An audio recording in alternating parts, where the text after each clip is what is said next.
There are people who don't slam doors. They don't shout. They don't announce their exit. They simply pull back. Slowly, quietly, until one day the space between them and everyone else feels permanent. From the outside, it can look like strength, independence, a person who doesn't need much, doesn't ask for much, doesn't lean on anyone. But what looks like strength is often something else entirely. It's protection. People who push others away rarely do so because they lack feeling. They do it because feeling once cost them something. Because at some point, closeness stopped being safe. Psychology gives this pattern a name: avoidant attachment. But before it became a label, it was a solution, a way to survive. To understand why someone pushes people away, you have to go back to the beginning, back to how humans learn what connection means. As children, we don't just learn language or behavior. We learn emotional rules. Rules about what happens when we reach out. If a child cries and someone comes, the world feels predictable. If they express fear and receive comfort, the nervous system learns that closeness equals safety. But when comfort is inconsistent, unavailable, or overwhelming, the lesson changes.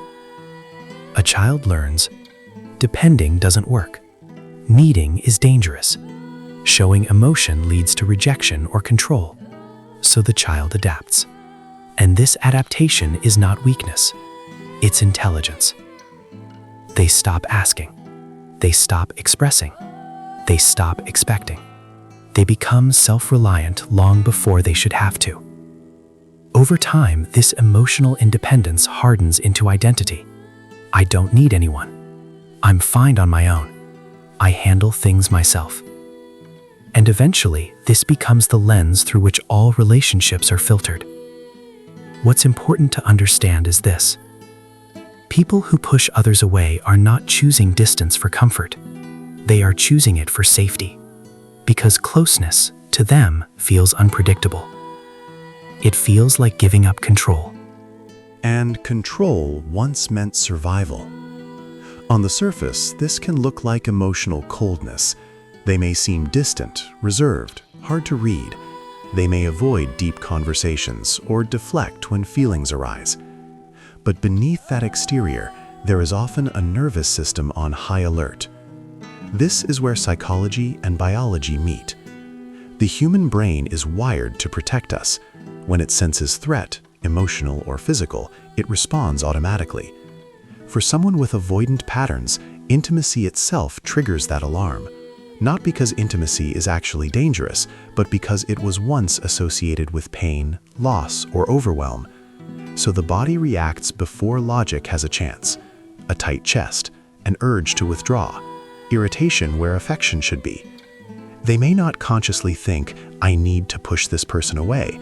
Instead, they feel uncomfortable without knowing why. So they create distance. They stay busy. They cancel plans. They emotionally detach. Not out of cruelty, but instinct. Psychologists call this approach-avoidance conflict. It's the experience of wanting something and fearing it at the same time. One part of the person longs for connection. The other part sees it as a threat. So they hover, close enough to feel something, far enough to escape if it gets too real.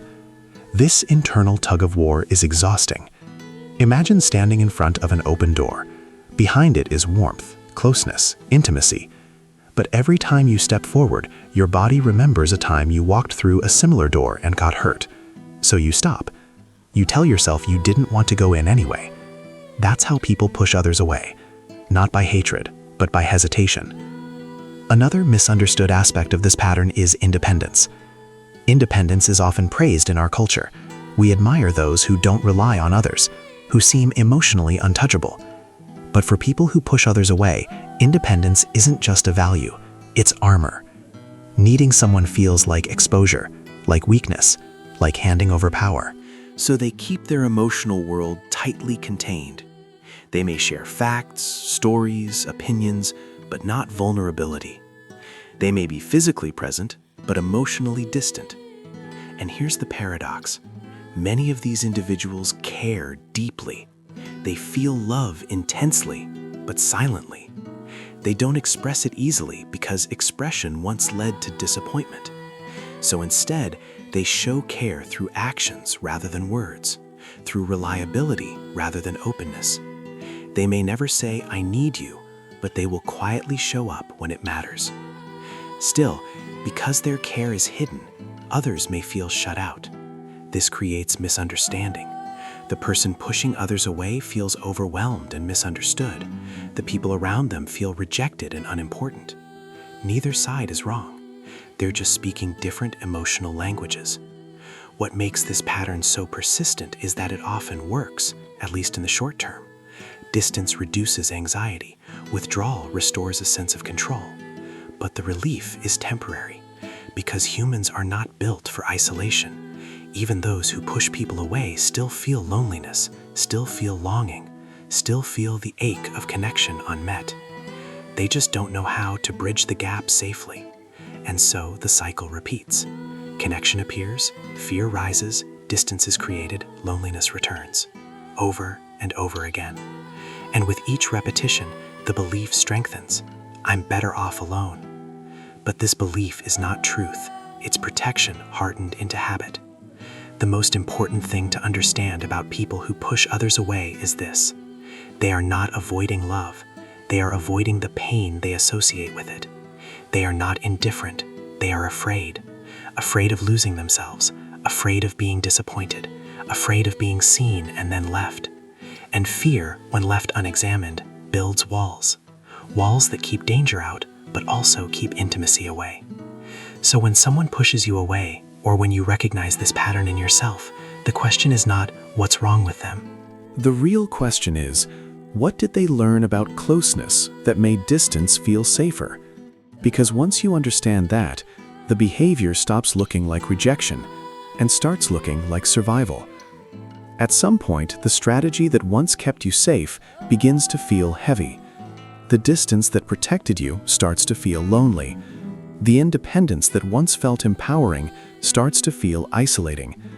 And a quiet question begins to surface beneath the armor. Is this really how I want to live? This is the moment when protection and connection collide, because pushing people away works until it doesn't. For a long time, avoidance serves a purpose. It keeps emotional overwhelm at bay. It restores a sense of control. It reduces the risk of disappointment. But over time, the cost becomes impossible to ignore. Relationships stay shallow. Intimacy feels rare. Loneliness becomes familiar. And even though you may tell yourself you're fine on your own, there's often a part of you that aches for something more. Not dramatic connection, not dependency, just the quiet comfort of being understood. Psychology tells us something important here. Attachment styles are not who you are. They are how you learned to survive. And survival strategies can change. The shift from protection to connection doesn't happen all at once. In fact, trying to force it usually backfires, because the avoidant nervous system doesn't respond to pressure. It responds to safety. This is why awareness is the first step. Not self-judgment, not self-criticism, but curiosity. Noticing when the urge to withdraw appears. Noticing how your body reacts to closeness. Noticing the stories you tell yourself in those moments. I'm better off alone. This is too much. They're asking for too much. These thoughts don't mean something is wrong with you. They mean your nervous system is trying to protect you, and protection deserves respect. Healing does not begin by tearing down the walls. It begins by understanding why they were built.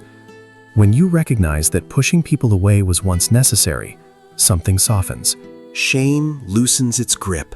You stop seeing yourself as broken and start seeing yourself as adaptive. This shift is powerful, because from that place, change becomes possible. Neuroscience shows us that the brain is plastic. It rewires itself through new experiences, and the most powerful rewiring happens in relationships. Not dramatic ones, not intense ones, but safe, consistent, non-demanding connection. This is how the nervous system learns a new story. Connection doesn't always lead to loss. Vulnerability doesn't always end in pain. Closeness doesn't have to mean control or overwhelm. But learning this requires patience, because for someone used to emotional distance, closeness feels foreign, even when it's wanted. So healing often looks small. It looks like staying in a conversation when you want to shut down, like sharing one honest sentence instead of deflecting, like letting someone help you with something minor. Not everything, just something. Each small act of openness sends a signal to the nervous system. I survived this. Nothing bad happened. I'm still safe. And slowly, those signals add up. This is what psychologists call earned secure attachment. Not the absence of fear, but the ability to move through fear without letting it control your choices. It doesn't mean you suddenly become emotionally expressive or dependent. It means you become flexible. You can be independent and connected, strong and open, self-sufficient and supported. This is where many people get confused. They believe healing means becoming someone else, but it doesn't. It means becoming more fully yourself, without the armor running the show. Of course, this process isn't linear. There will be moments when you open up and immediately want to retreat, moments when closeness feels suffocating again, moments when old instincts resurface. That doesn't mean you're failing. It means you're human. The goal is not to eliminate the urge to withdraw. The goal is to pause before acting on it, to ask, am I in danger right now, or am I remembering danger? That pause is where choice lives, and choice is where healing begins. For those who love someone who pushes people away, this process matters too, because closeness cannot be forced. Pressure confirms fear. Demands activate withdrawal. What helps is consistency. Showing up without chasing, caring without suffocating, staying present without disappearing. This doesn't mean tolerating emotional neglect. Boundaries still matter, but it means understanding that safety, not intensity, is what allows avoidance systems to soften. Over time, something remarkable happens. The walls don't vanish, but they develop doors. Doors that can open, doors that can close, doors that give choice instead of isolation. And with that choice comes relief, because pushing people away is exhausting. Always monitoring closeness, always guarding independence, always staying one step removed. Connection, when it feels safe, is actually easier. It doesn't require constant defense. This is where the story deepens, because pushing people away is not just about fear of intimacy. It's also about identity. For many, independence became who they are. Letting others in can feel like losing themselves. But here's the truth that emerges through healing. Connection doesn't erase identity, it expands it. You don't become smaller by letting others know you. You become more real. And perhaps the most profound shift happens when you realize this. Avoidance didn't make you strong. It helped you survive. And survival, while necessary, is not the same as living. Living involves risk, exposure, being seen. Yes, you might get hurt, but you might also be held. You might be understood. You might be loved without having to disappear first. The walls you built were never wrong. They were wise for their time. But you are allowed to outgrow them. You are allowed to choose closeness without abandoning yourself. You are allowed to stay. Stay in conversations. Stay in relationships. Stay present when your instinct says to retreat. Not perfectly, not all the time, just one moment longer than before. Because every time you stay, you write a new ending to an old story. A story that once said, closeness is dangerous, and now slowly learns to say, closeness can be safe.